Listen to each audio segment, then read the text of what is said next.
2 Samuel 13. Amnon and Tamar. In the course of time, Amnon, son of David, fell in love with Tamar, the beautiful sister of Absalom, son of David. Amnon became so obsessed with his sister Tamar that he made himself ill. She was a virgin, and it seemed impossible for him to do anything to her. Now Amnon had an advisor named Jonadab, son of Shimea, David's brother. Jonadab was a very shrewd man.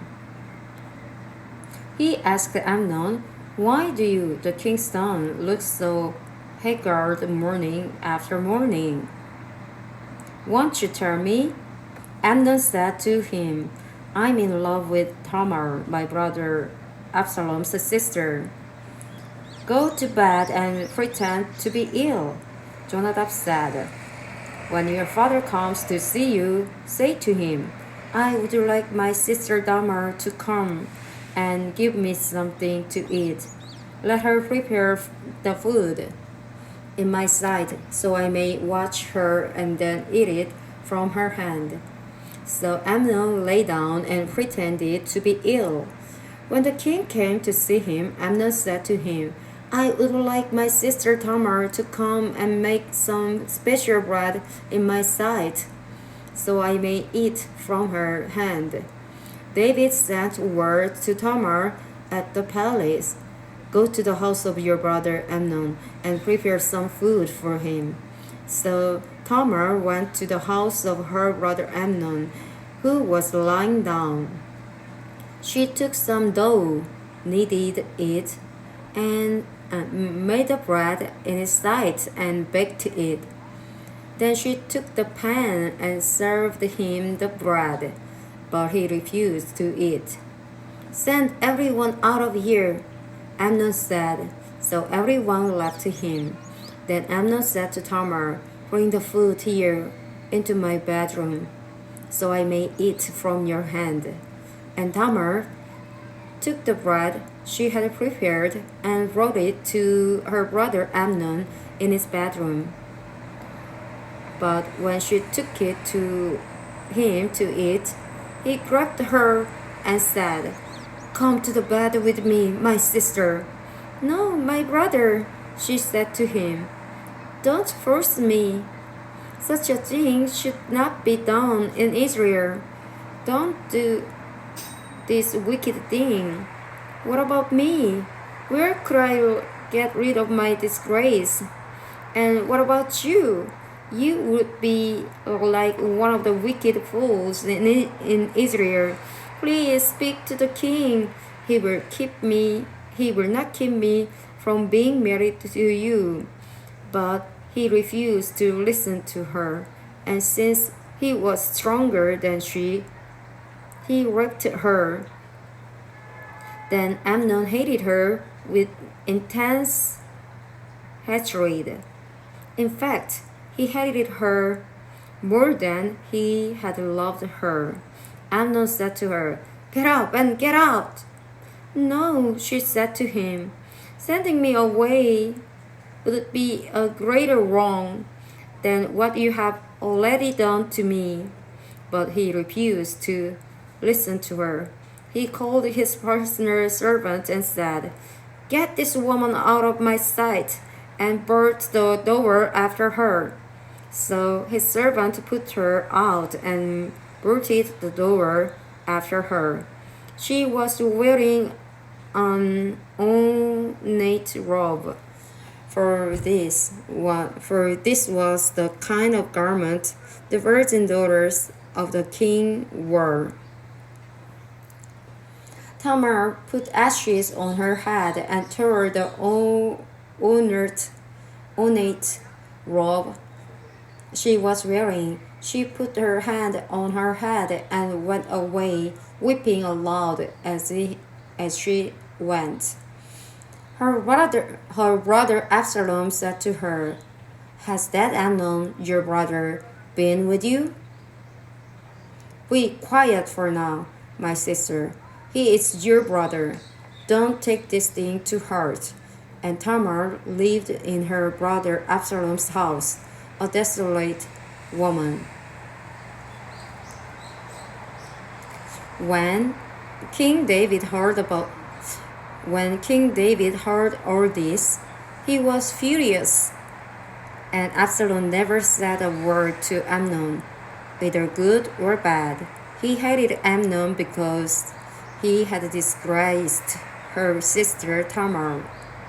Absalom kills Amnon. 2 years later, when Absalom's sheep shepherds were at Bar Hazor near the border of Ephraim, he invited all the king's sons to come there. Absalom went to the king and said, "Your servant has had shearers come. Will the king and his attendants please join me?" "No, my son," the king replied. All of us should not go. We would only be a burden to you." Although Absalom urged him, he still refused to go, but gave him his blessing. Then Absalom said, "If not, please let my brother Amnon come with us." The king asked him, "Why should he go with you?" But Absalom urged him, so he sent with him Amnon and the rest of the king's sons. Absalom ordered his men, "Listen, when Amnon is in high spirits from drinking wine, and I say to you, strike Amnon down, then kill him. Don't be afraid. Haven't I given you this order? Be strong and brave." So Absalom's men did to Amnon what Absalom had ordered. Then all the king's sons got up, mounted their mules, and fled.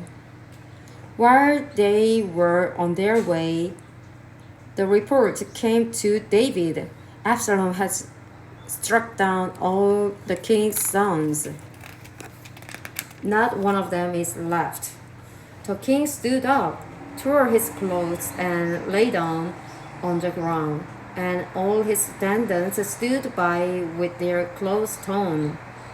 But Jonadab, son of Shimea, David's brother, said, "My lords should not think that they killed all the princes, only Amnon is dead.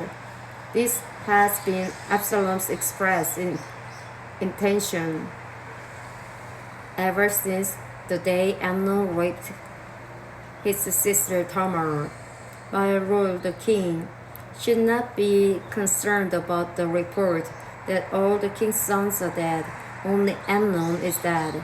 Meanwhile, Absalom had fled. Now the man standing watch